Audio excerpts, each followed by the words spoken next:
is it in light mode? Who dare device theme? Forget that. Okay.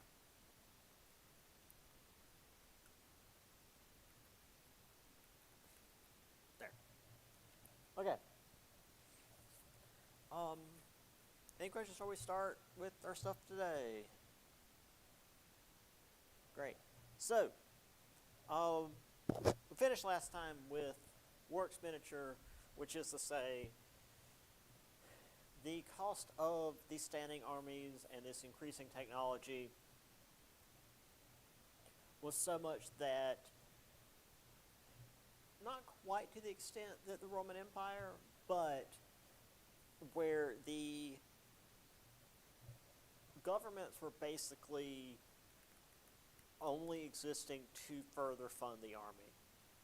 Whereas the army, by army I mean military, would go out and conquer more land to add money to the government, and then that government would need to use that money to pay the army, again, Army, Navy, whatever, to often garrison the land that they had taken, because obviously the people they had taken the land from typically didn't take that too kindly. So by the end of, we're in the 17th century here, 18th century,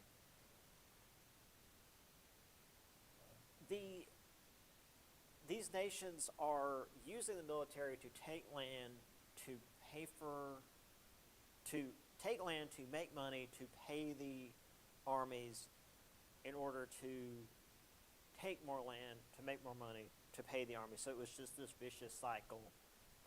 It was very hard to really keep, you couldn't keep it going. I mean, you're going to run out of land eventually. And obviously when you've got multiple large nations doing this, they're eventually going to run into one another, and, well, we have this. This wasn't fully for land's sake, at least not within Europe itself. However, this is a pretty big war in terms of not just the events of the war, but also the outcomes. So the 7 Years' War, it's called the French and Indian War here in North America. That's a dumb name, we're not using it. It involved a lot more than France and their native allies. And even if you just are talking about North America, the English had native allies as well, so it's not like it was the English versus France and their native allies. Anyway, so this was in large part, and again, talking about wars, there's always going to be a lot of nuance as to exactly what led to what, and it's going to go way back. So in the shortest, simplest way possible, England and Prussia were trying to gain more power, whereas Spain, France, and Austria were doing their best to hold on to what power they had, because the power of England and Prussia was threatening the power of Spain, France, and Austria. So, this began with Frederick the Great of Prussia seizing the land of Silesia from Austria, which itself was full of resources and made Prussia much stronger, because Austria was busy with the War of Austrian Succession, which we don't really talk about, but you can tell from the name. The leader died, didn't have an heir, and now Austria is fighting itself over who's going to be on the throne next. So while they're busy dealing with that, Prussia is taking land from Austria. Austria was too busy with its own stuff and decided not to press the matter with Prussia. However, Frederick the Great further angered Austria by signing a defensive treaty with Britain in 1748, which Austria and Britain weren't the best of friends. So Maria Theresa, who was in charge of Austria, responded by allying with France, which is to say England's primordial enemy, and Russia, which has always kind of been this foil to Prussia. Again, in case I haven't made it clear, Prussia is the beginnings of Germany. Prussia is the heart of what will become Germany. So we're seeing all of that already kind of playing out in the 7 Years' War. However,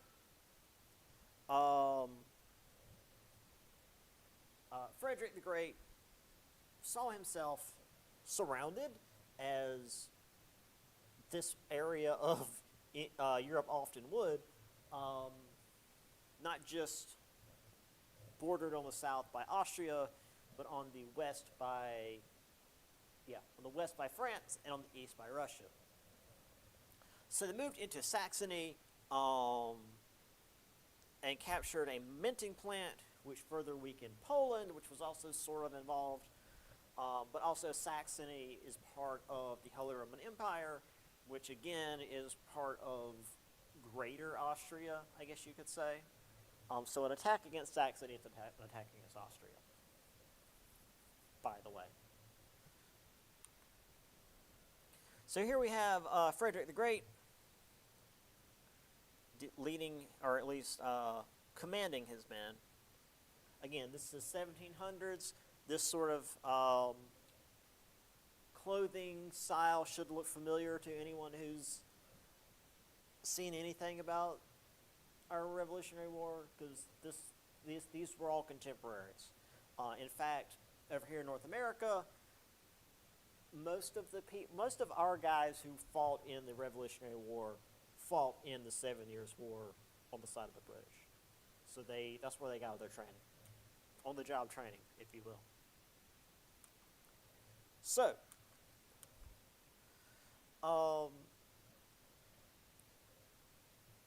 going on in Europe was pretty much Prussia by itself against Austria and Russia, which, while Prussia was, I would argue, man-to-man, the best equipped military potentially in the world at that time, at least in Europe. Austria was a peer nation to Prussia. If Prussia and Austria went to blows, Prussia would probably win, but it would not be an easy fight. It wouldn't be they march in and they take Vienna and it's all done. However, Russia was there. And Russia is, if you're familiar at all with anything about Russia, it's big. And while it may not have had the greatest military in the world, it had numbers. And they poured into Prussia, and by 1762, Prussia was completely overrun with Russian forces. Also, some Austrians were there, but Russia was doing most of the work. And Frederick felt like he had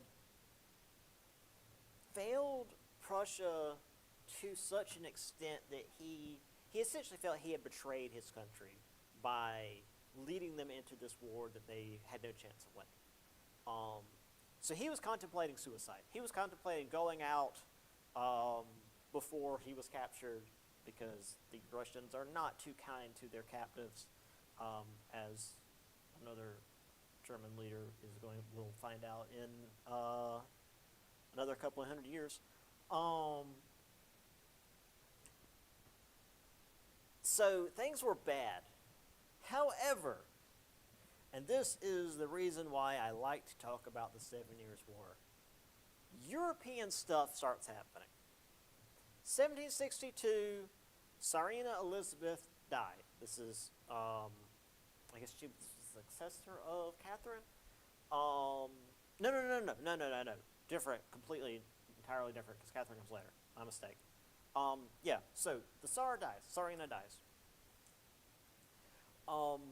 Russia is left with Peter III as the new ruler. Peter III was not real bright. He was not the ruler that Elizabeth was. And he was a fanboy of Frederick. He thought Frederick was great. He modeled his army after Frederick's. I think he might have been the one that grew up on the barracks acting like a soldier, and the soldier, since he was the next in line for the throne, they humored him, but he was just kind of an annoying little shit that would wander around the military bases and act like he was in charge. Yeah, as a ruler, he was not great. He decided that we can't destroy Prussia. I like this guy. Broke the alliance with Austria, which you do not do in the middle of a war, and gave Prussia back all its land. Just pulled back all of his troops, which again had pretty much completely taken over Prussia, and decides, nah, not doing that.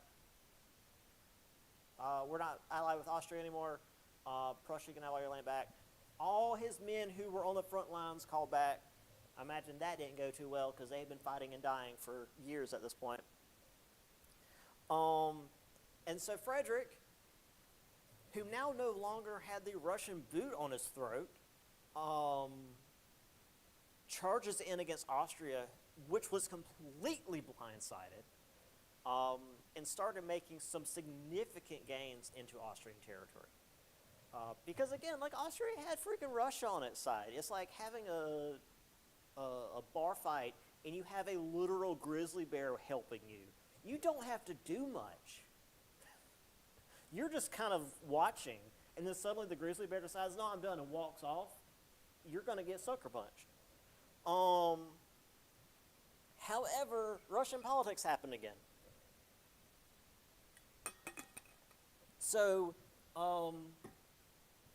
this was the part when I was taking the Russian Empire course in grad school that I could just tell offhand at any time. So, Peter does all this. The Russians are pissed. But you gotta listen to the Tsar. You gotta do what the Tsar says. His wife, who wasn't Russian, she was actually a German princess, but that was, how they did back then to seal alliances and whatnot. She decides this is going to run Russia into the ground. She had been making allies in her time in Russia. She had been obviously having to learn Russian from scratch, more or less. And she had the ear of the captain of the guard. And actually, I'll read this here. 2 weeks later,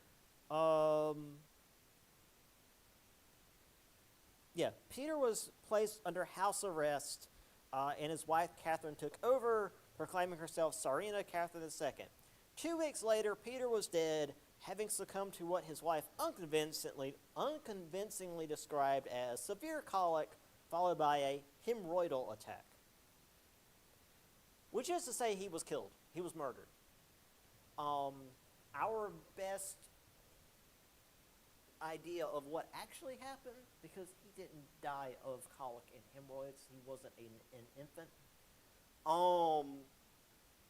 The captain of the guard strangled him.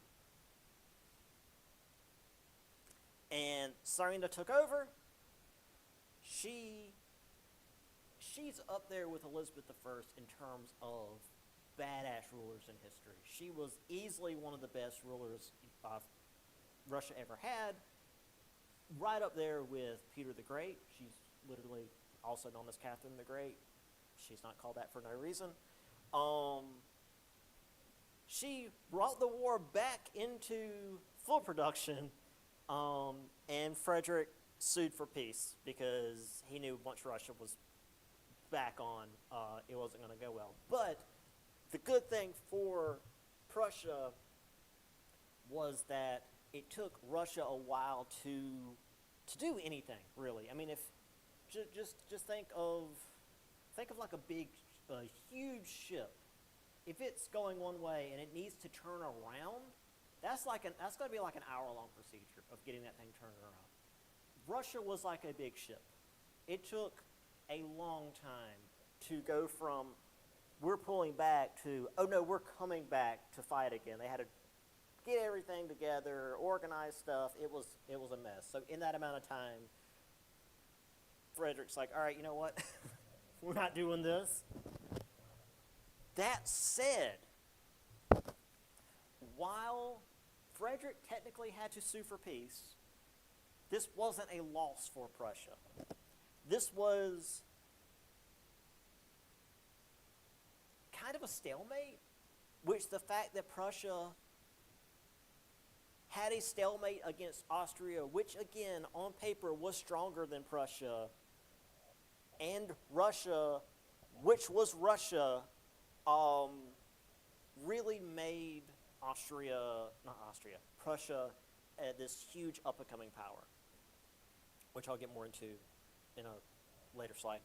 But also it showed that Austria itself wasn't really the big power it used to be. Because once Russia stepped out, Prussia was able to come in and really advance against Austria, which again, on paper, should have been slightly stronger than Prussia. So, while Prussia didn't overrun everybody and have this huge victory against Russia and Austria, they survived. And when you're fighting, again, literally the bear of Europe, or really Eurasia, surviving is a win. Here's Peter III. This is a Russian ruler. I mean, I don't place a whole lot of stock in like appearance, but what happened to this man? Yeah, he didn't have a lot of presence to him. I don't have a picture of. We'll talk about Catherine later, I suppose, because I don't have her here. So, this was just Europe. As I mentioned, it was a worldwide war. A lot of historians like to jokingly call this the actual First World War. I mean, it kind of was, because it was happening in Europe. It was happening in North America, which we know, again, is known as the French Canadian War here, but, again, we're not calling it that. Because the English colonists were fighting the French and their native allies, because the French didn't have as much of a presence in North America as the English did, number-wise.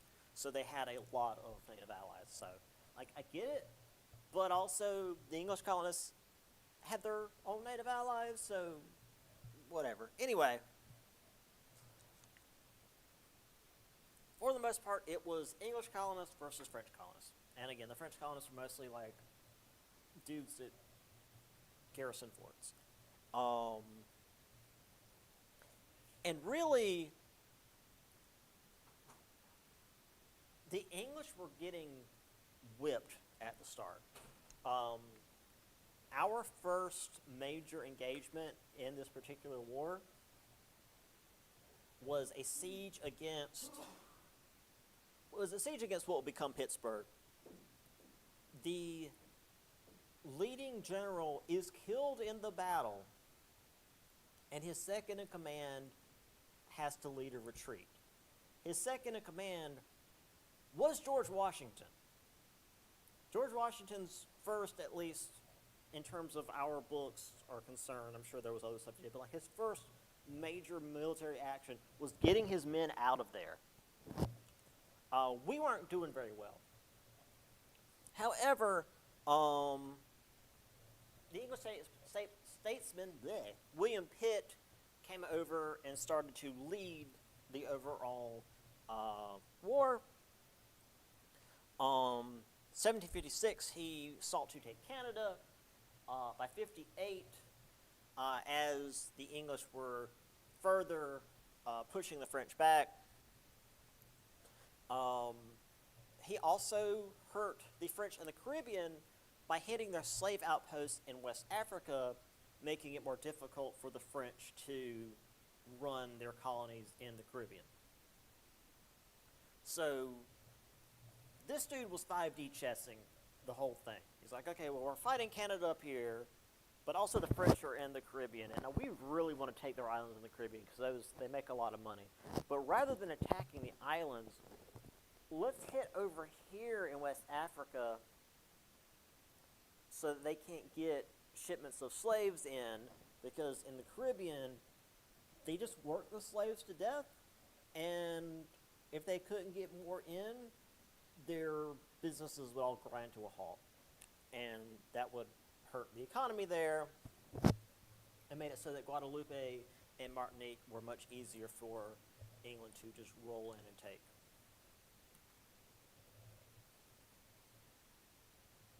Also, Spain got involved. Depends on who you ask. Spain either was just sort of there, or they were a major player. Either way, they got spanked. They joined in 1762, and Britain just saw it as free real estate and started taking islands from Spain. Because Spain, again, since the Spanish Armada, hasn't really been a major player on the world stage, and this was proving it. We have what I like to call a rare French victory here. That's kind of rude. It might have been earlier in the war. They were doing pretty well early in the war. But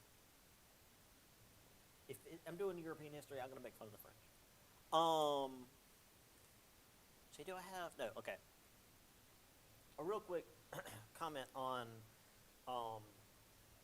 the military fashion of the day.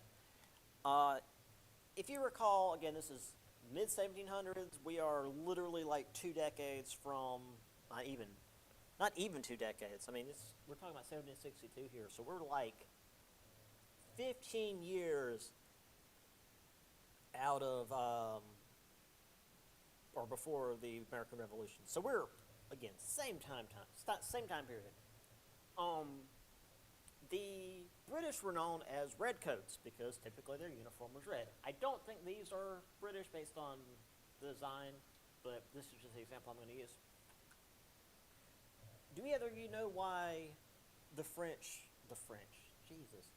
English, this is the most opposite I could have said. The English wore red as their uniform. Like that was their choice of color. Specifically for the military.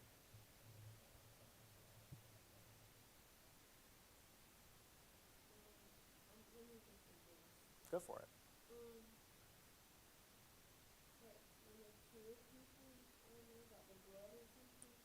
You're on the right track.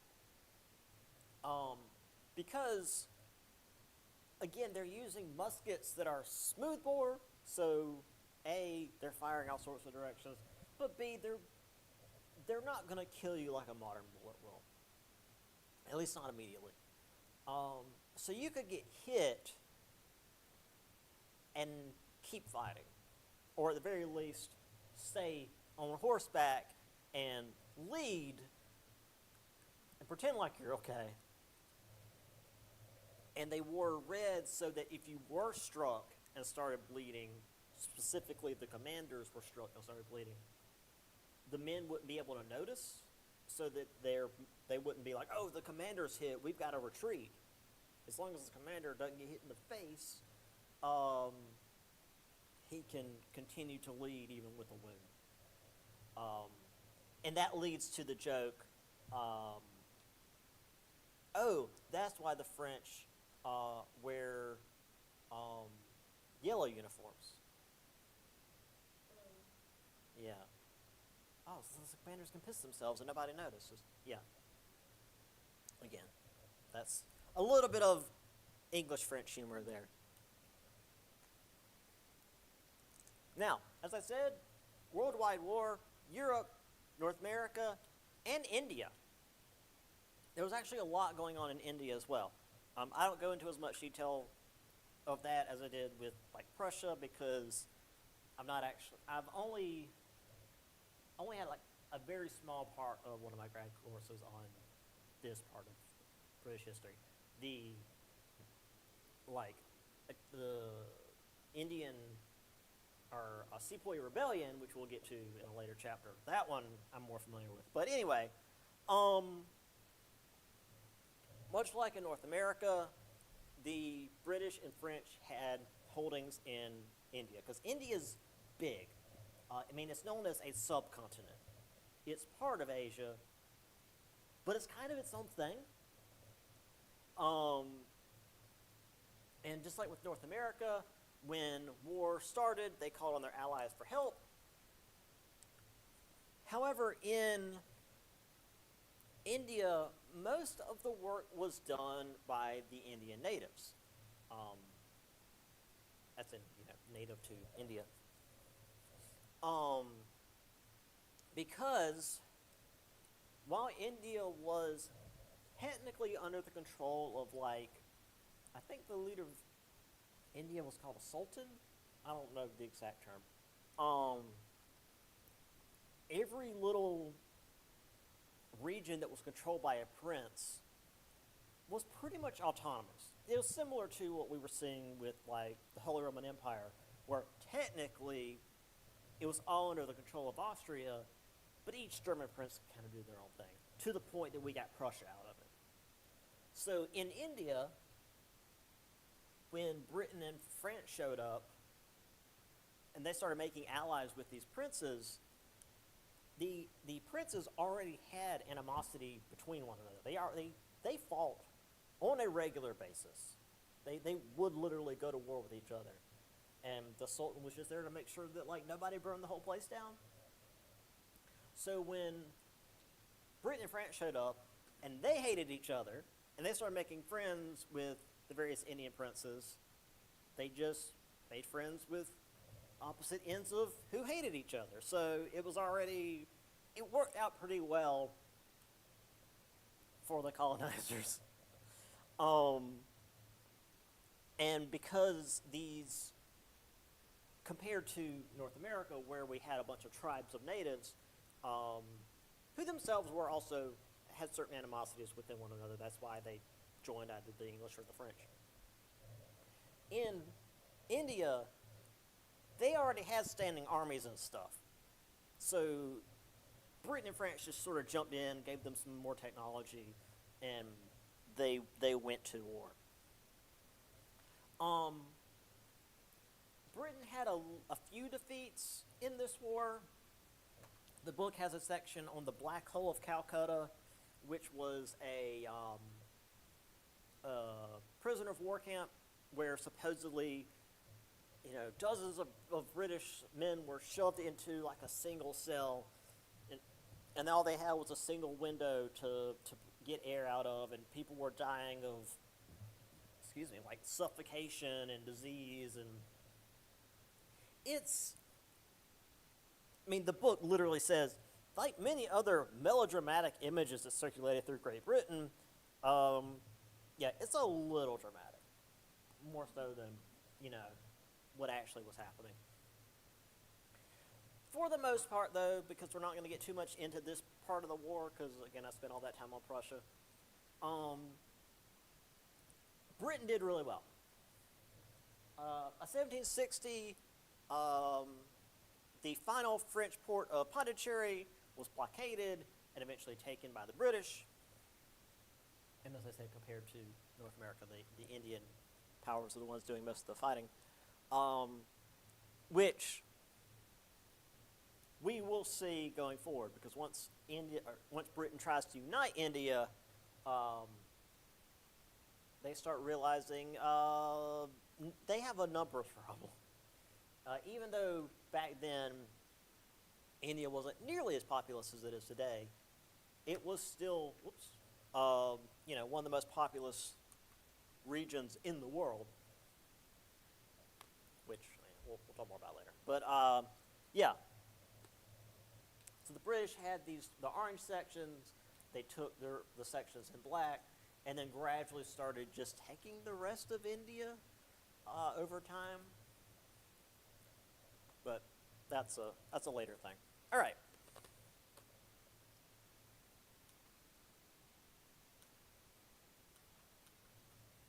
So, we have two main treaties for this war. The Peace of Paris, which was between the British and French, you can tell by the name, and the Peace of Hoospetersburg, which was between Austria and Prussia, which, that's a German-sounding name. Just go with that. You don't have to worry too much about the treaties for this. Now, as I said, with Prussia, they didn't gain a ton of land. They didn't go through and like conquer all this land in Austria and make it part of Greater Prussia. But they survived, which again, against Russia, is a win. The Peace of Paris, though, when it came to territory, was probably one of the bigger exchanges of land between European powers in modern history. The British did give a lot of the land back to the French because the way the wars back then were done, you would seek to conquer land that you had no intention of keeping. Because when it came time for the peace treaty, you would magnanimously give this land back in exchange for the bits that you actually wanted to keep. Because you can't hold on to all that for a number of reasons. One, you have to garrison it all, and that's a lot of money, a lot of troops, a lot of material. And also, if you just take a ton of stuff from another country and just say you're going to keep all of it, that's going to breed intense resentment with a country that's already hated you at this point for 700 years. So that was just the way things were done. They took land, passed what they were going to keep, they gave what they didn't want back. Everybody's, air quotes, happy. So while France got back most of its islands that were taken, largely in the Caribbean, also in, I think there was some in the Pacific also that France had. Obviously, Britain took Spanish islands too. What was important were a couple of naval stations. Gibraltar, I believe, was taken during this war. Minorca, maybe? Just islands that Britain could use for its long, drawn-out empire as little staging posts to refuel and whatnot. And Canada, which they didn't realize how vastly important Canada was going to be. Because at this point, Canada was being used for the fur trade, mostly beaver pelts and whatnot, because, fancy clothes and stuff. And to a lesser extent, but would increase over time, lumber, because they had a lot of forest in Canada. I mean, they still do. Canada's still pretty heavily forested. And Britain needs these big, tall, strong trees to build their ships with. Particularly the mainmast, that needs to be a singular piece. You can't just nail together a bunch of pieces of wood and call it a day. And then also, after, for example, the Revolutionary War, Britain kept Canada, and by that time, they had started to realize what they had on their hands. And so they weren't too bothered by, quote, losing the war, because okay, well, we got to keep Canada, so whatever. And then eventually, they would start finding gold in Canada, the Yukon territory. I want to say there is some degree of oil to be found in Canada as well. So Canada's, we think of it just as frozen waste and moose, but there's resources to be had in Canada. So, the main result of this war, besides Britain taking Canada, I kind of consider that a big one because of what it's going to mean for us later. We got the five great powers of Europe. Britain, France, Russia, Prussia, and Austria. Do you notice a normally important country missing here? At least, I said it hasn't been important for a while now, but typically when you talk about 1700s Europe, you're going to mention another country besides these five. Well, that's Prussia.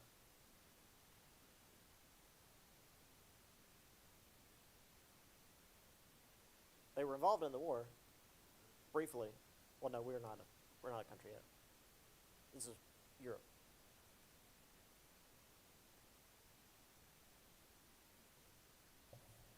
Spain's not a great power anymore. Spain, it was for centuries, it was Spain, really almost in first place, and then England and France. Spain, England, and France, forever. Russia was kind of there, but Russia's so much mainland Europe, they didn't do a lot of the empire building. Austria also has always kind of been there, at least since, Charlemagne. But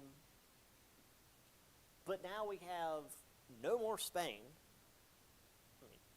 in terms of importance, and Prussia's here. Prussia, this little offshoot of what should have been Austrian territory, and again, will eventually become Germany. As I say here, this would be Europe for the next 200 years.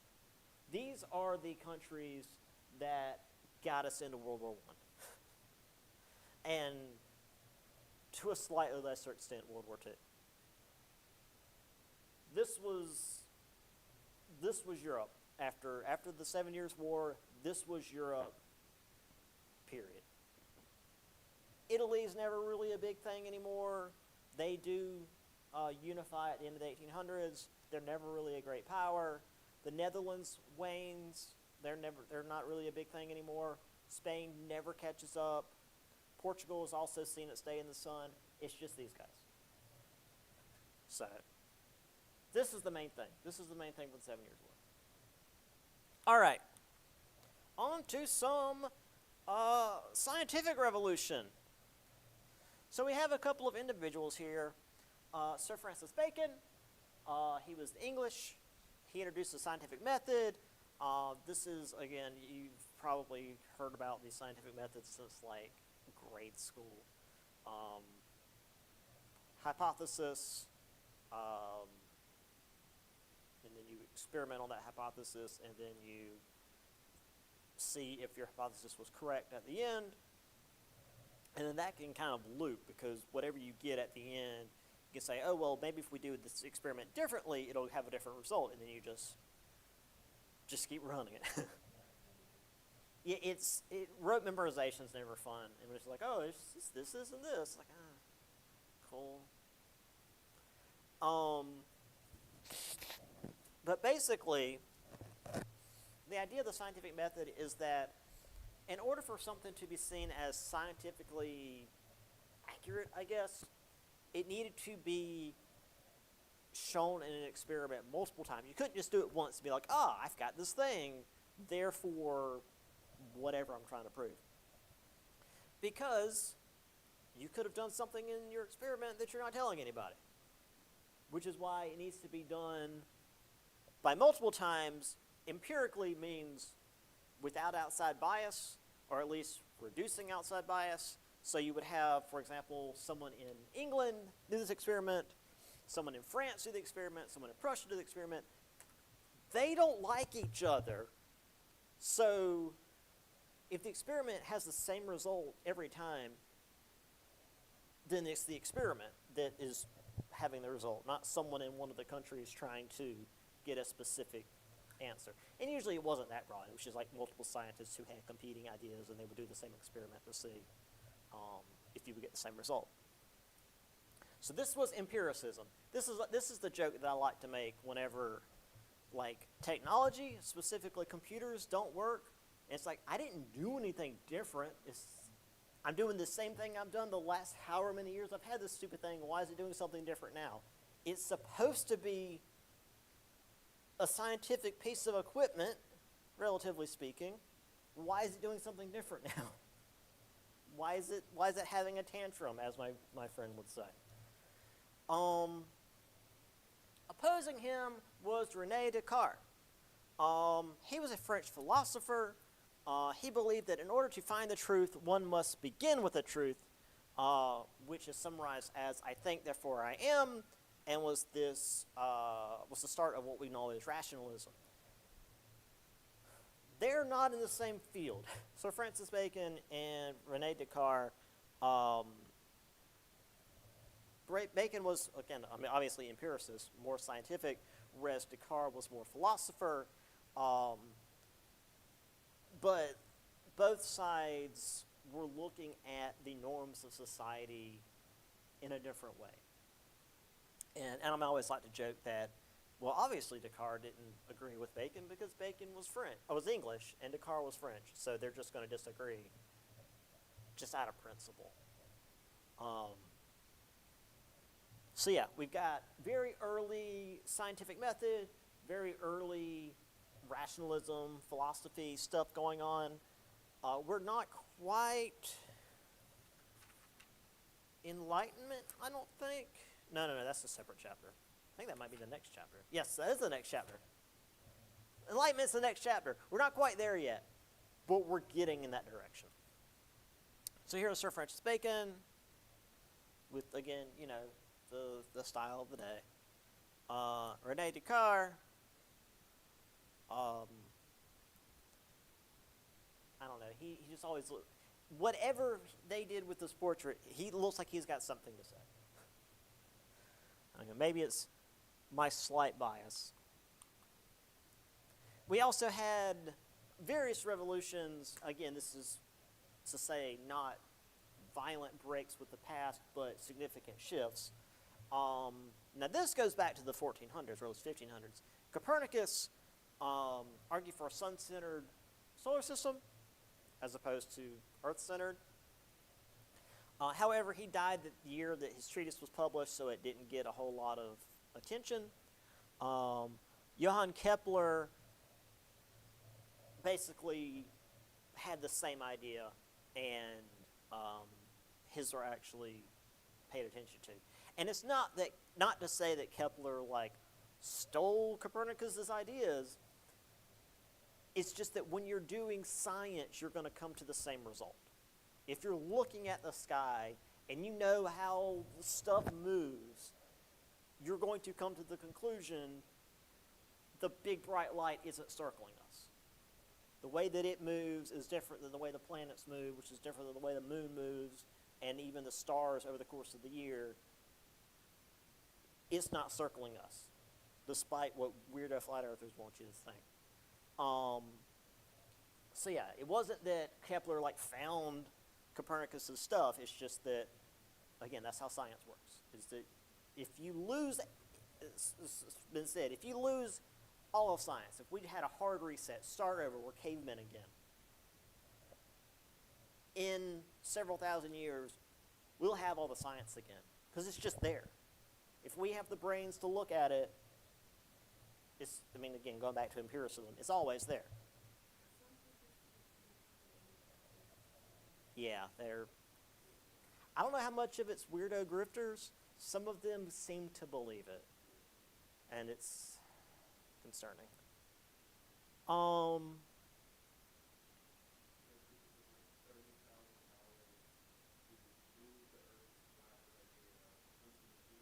Yeah. Yes, the laser gyroscope, right? Yeah, and it was it's got it was 12 degree per hour shift, which is literally the Earth rotating. It's yeah, congratulations. So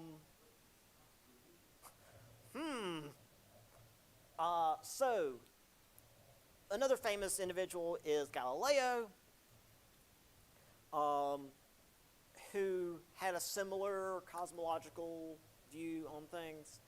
Um, and the reason that he's famous and what really got the scientific revolution going, or cosmological revolution going, was that the church didn't like what he was saying because it disagreed with a very literal reading of, say, Genesis. Again, that's some of the stuff you'll see with the weird F flat earthers. Like, well, this says, like, I don't, okay, cool, what do you see? And the church trying to refute what he was saying only got more eyes on it. It was the Streisand effect, basically, was the more, they try to sweep it under the rug, the more people notice it. Isaac Newton, again, we all know Newton. He was, there's no single, again, the single thing is, he did the gravity. Yeah, he did gravity, but he worked with light. And when we say gravity, I don't mean he realized that things fall to the ground. Like that's an oversimplification. He understood that the reason that certain, quote, stars move the way in the sky that they do is because they're planets following an orbit. Like, granted, that had been kind of a thing that had been semi-understood by the Greeks, but because of the advancement in technology and mathematics and whatnot, like, he was able to plot the courses of the planets, of, like, comets and stuff. That's why today you can find, anywhere online, you can see the next 150, 200, 500 years of when comets are going to come by the planet, because they're on basically a schedule, because they move at the same rate around the solar system, and you just work that out math-wise. Yeah. Pluto. It's a dwarf planet. Yeah, I'm a Pluto stan. Yeah, but technically, it's sort of a binary planet because its moon is almost as big as it is. So it's not like rotating around the sun and then the moon's rotating around it. They're sort of rotating around a common center of gravity. And also, the planet is smaller than like most moons. So they're just kind of, they're in a planetary orbit, sort of, but it doesn't, I don't know what they decided. They're like, oh, it doesn't classify as a planet anymore. I'm always going to be a friend of Pluto.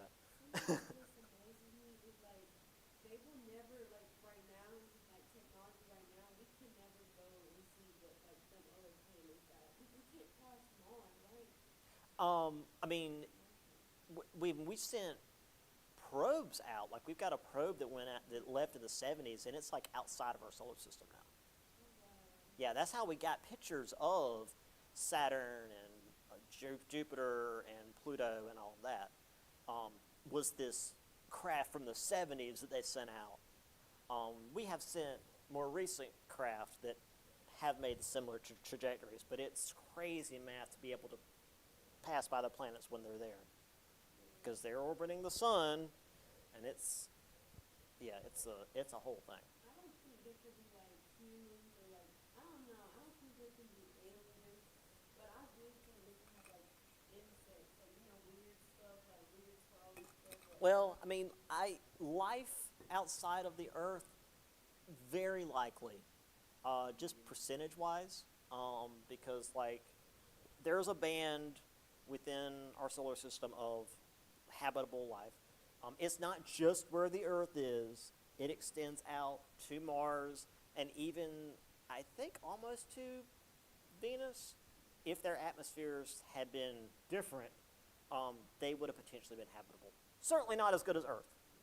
It would have been cold on Mars, it would have been hot on Venus, but it would have been possible. Also, Mars has an issue with it. It can't hold a magnetic field, which means it just gets blasted by radiation. But that said, the habitable zone's pretty big, and we have detected multiple stars with planets in that habitable zone. And based on, I want to say, some kind of light spectrography something, we're pretty sure some of these planets have water on, like large bodies of water on them. So there's certainly a good chance that they're completely barren and have no life. But percentage-wise, there's probably something out there. I'm not going to say that, like, I'm not going to be crazy ancient aliens guy. I was like, oh, the pyramids were built by aliens. Like, people can do that. Yeah, I'm not saying it was aliens, but it was aliens, exactly. Like, is there super intelligent life out there? Maybe. Is there life out there? Probably. I mean, we've, like, found lots of evidence of maybe, like, microbial life on Mars from long ago, like, fossilized. But, yeah, we're not going to find, like, alien cities or anything. At least certainly not within our lifetime because of the time it takes to travel. We're not leaving the solar system anytime soon. We got to break that FTL bubble first, and that's currently impossible. But who knows? Yes. Yeah. There's a lot out there. It's crazy. Just within because there's innumerable galaxies out there. But like when you actually look at where Earth is in the Milky Way, we're like a pixel. Like Earth isn't visible, obviously, but like the sun, the solar system, we're just like a tiny section of this overall thing. So yeah, who knows? It'd be cool to find. Even if it was like again bacteria or like moss or something. It's like life. It doesn't have to be ET.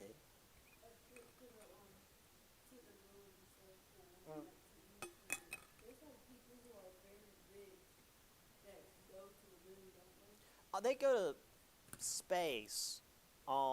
There's various levels of the atmosphere, and once you get far enough away from Earth, you do start to kind of lose the pull of gravity. But that's about as far as the rich ships are going right now.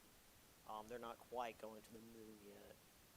Like if I had to choose a major that like I really like, I would probably go to space, but I know that it's not. There's a lot of physics involved. A lot of numbers. But it's real neat. It's high on my list of things I enjoy. Speaking of space, this is the Copernican solar system. This is what he understood as what the solar system looked like. So you've got the sun in the middle, Mercury, Venus. Obviously, there's Earth with our moon. There we go. Earth with our moon. Mars is here. Jupiter, we were aware, again, as far back as the Greeks, that Jupiter had like lots and lots of moons, which is so cool because like if you look up at the sky today with the naked eye, and you know what you're looking for, you'll be like, oh yes, there's Jupiter, because it's this bright star in this part of the sky. But like they were able to deduce with really rudimentary, and again I think I've got and this was Kepler telescopes. Earlier than that, telescopes were able to see like, oh, this thing's just got multiple moons. How did they figure that out? It's wild. The things that people in the past were able to do with the technology that they had. And again, I'm not going to say, oh, it was clearly aliens because people in the past couldn't do this. Like, well, they clearly did. They just knew what they were up to. Another thing Galileo did was this really neat gravity experiment. I don't think it actually happened on the Leaning Tower of Pisa. This is the famous legendary experiment it was done, but I don't think it was actually done here. Point being, he has two balls there.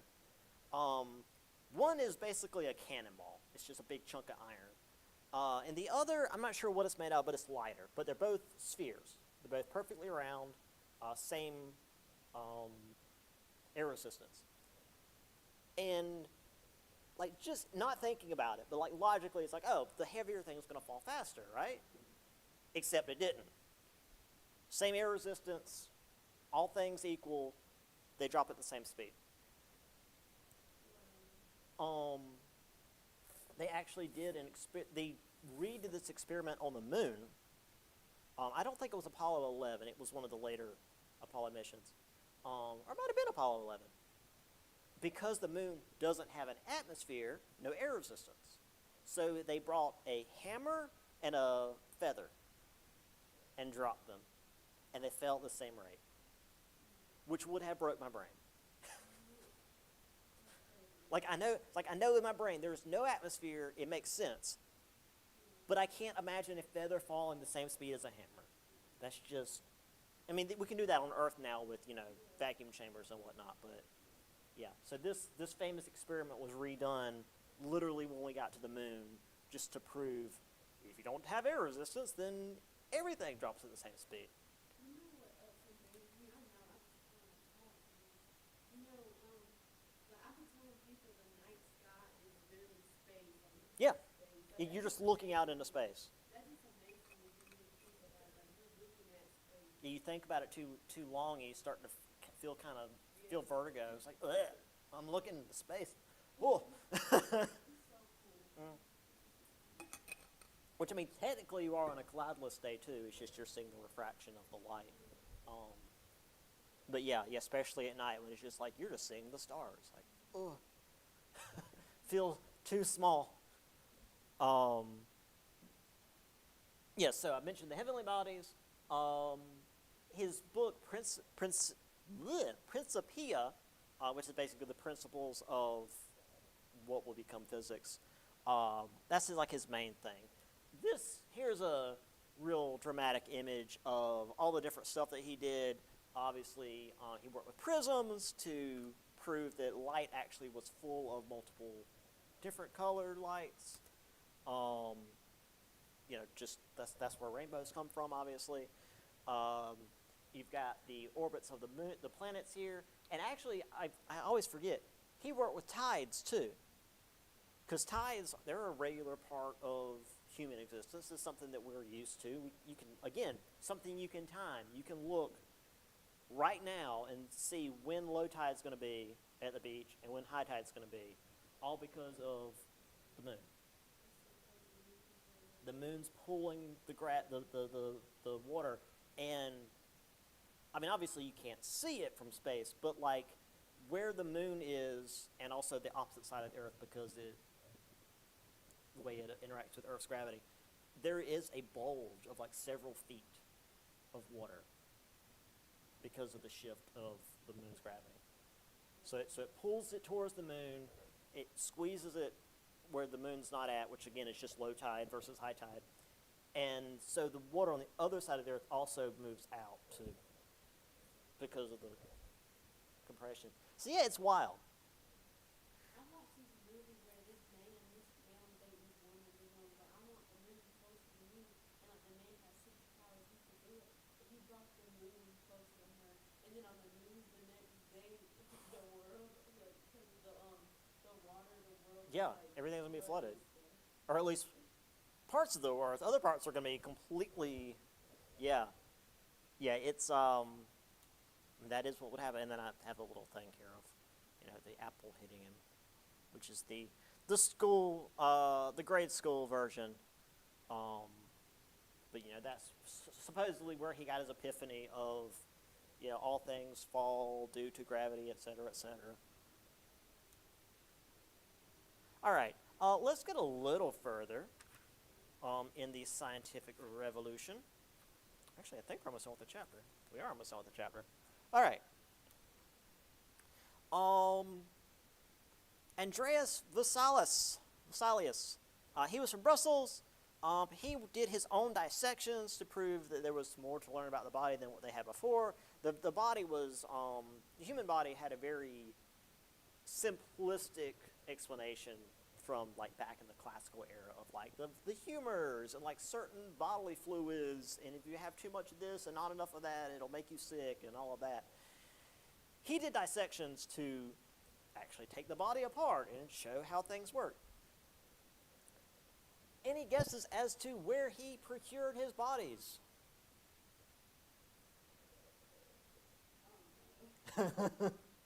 No, he wasn't a serial killer.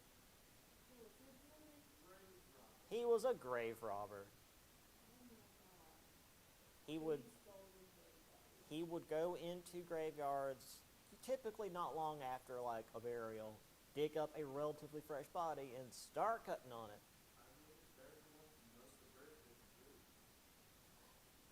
Yeah. They ate mummies. There was like it was very snake oil, like, oh, this will improve your vitality or whatever. Eating mummies. The British ate them. That is a weird thing to say, but it is true. William Harvey was inspired by Vesalius, which, you know, has its own issues. I want to say by the time we got to William Harvey, though, he was actually working with reputable scientific institutions. However, the way they got their bodies legally were people who had recently been executed. So prisoners on death row after they were hanged or whatever, we're not using the body. Nobody's going to, you know, claim the body, so cut them up, see what's on the inside. Technically better than grave robbing because you're asking permission. He worked on the circulatory system. Initially, the heart was seen as just like this transfer station for blood. I mean, obviously, it's hard to, because when the body's dead, blood settles, and it's hard to tell what the heart is besides this big lump of muscle and blood, which again they probably wouldn't have understood it as muscle maybe back then. But once they understood that it was like a pump system that really revolutionized the understanding of the human body. Lady Mary Wortley Montagu. She was the wife to a British ambassador to Turkey, the Ottoman Empire, modern-day Turkey. And she actually took the ideas that were being used in the Ottoman Empire, smallpox inoculation techniques, which she then wrote back to other scientists in, say, England and France and whatnot, and they started using it in the rest of Europe. So the way inoculations work, they're sort of like vaccinations, but not.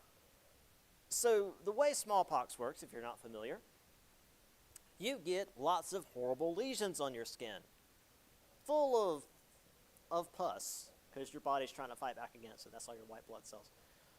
So what they would do is take, not like a knife, but like almost like a cheese grater, a small version of a cheese grater, and they would scrape the pustule and get some of that, and then they would scrape it onto your hand, cause a tiny wound, and get you infected. But since it was the pus of the smallpox and not like their blood, technically, again, that's the white blood cells that have been fighting the disease. And it's less dangerous than just getting smallpox. You could still just die from it because it is still smallpox. It's just weaker. Which, again, like today, vaccines, depending on the vaccine, will either use like a dead version of the virus, and your body sees it, and they're like, oh, the thing, and they attack it, and then now your body knows how to deal with it if you were to get it. Or with like the recent COVID thing with RNA, et cetera, it trains your body to do it without actually exposing you to the disease, even if it was dead/weakened.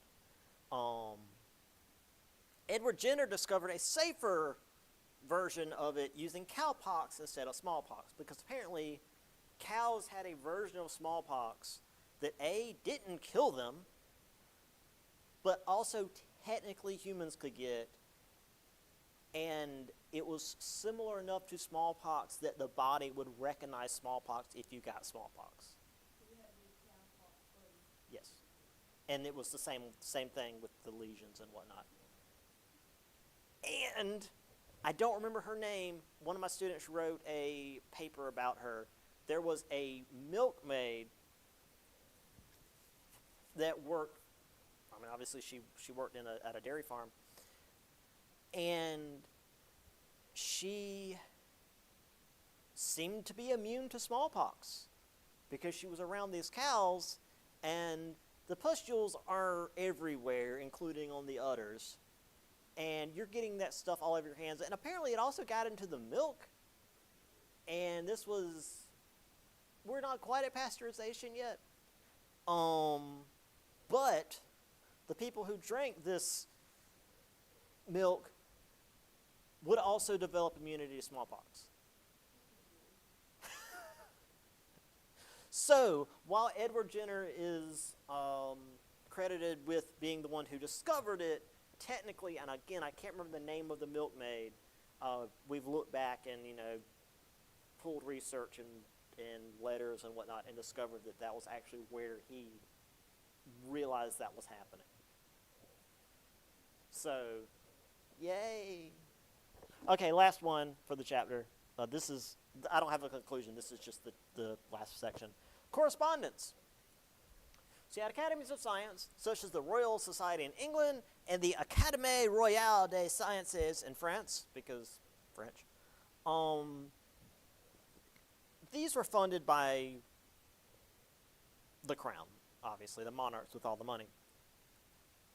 However, most of the scientific research of this era was done by individuals doing their own private research. And they corresponded with each other through letters, and this so-called Republic of Letters, it didn't matter what country you were in.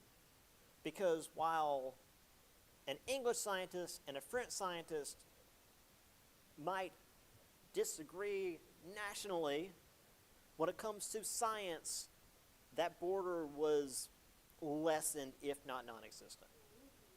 So that's cool. I mean, we saw, again, back here with Lady Montagu, she was a British ambassador's wife in Turkey, where they would have been very racist against the Turks. But she's like, oh, wait, this is making these people not die of smallpox. I need to let everyone know. And because of this just expansion, again, Republic of Letters, as it was called, scientists were able to collaborate without national borders. And in practice, that's how it's still supposed to work today. Science isn't supposed to be like locked to a nation. It's not supposed to be like part of national security. I mean, obviously certain things like the nuclear program, but like military, medical sciences should be things that you collaborate with the rest of the world on. Also, women were involved to some degree. We saw, again, Lady Montagu, but many of them worked alongside their fathers and husbands and did a lot of their own research. The book mentions, let's see, they corresponded with Princess Elizabeth of Bohemia, Queen Christina of Sweden. We have Maria Winkelmann Kirch worked together with their received scientific educations at home and worked together with her husbands. Maria's husband, Kurt, a lot of these were astronomers who would again, see the movement of the stars and the planets and whatnot, and like update calendars based on this. Again, this is where we start to get to more modern understandings of the passage of time, and a lot of them were actually done by women. But because it's the 1700s, they couldn't publish their findings. So a lot of these findings were initially accredited to their husbands or brothers or whatever, and then later on, as society progressed, we realized that it was a collaborative effort. So it's pretty neat. There was a lot going on in this era of history. I like the sciencey stuff sort of starting to come into the more modern understanding. Like today, it's, that's first and second grade stuff we talk about. But then you start getting into like the movement of the planets and the tides. It's like, okay, that is a bit more advanced. Anyway, here's the Royal Society in England. And then the only one I could find for France was this really prissy looking one. So there you go. That's France. And that's it for that chapter. That's chapter 15. Should already be on Blackboard. That's it for the class period. So we'll start on 16 on Wednesday, now that we, again, finally have a full week.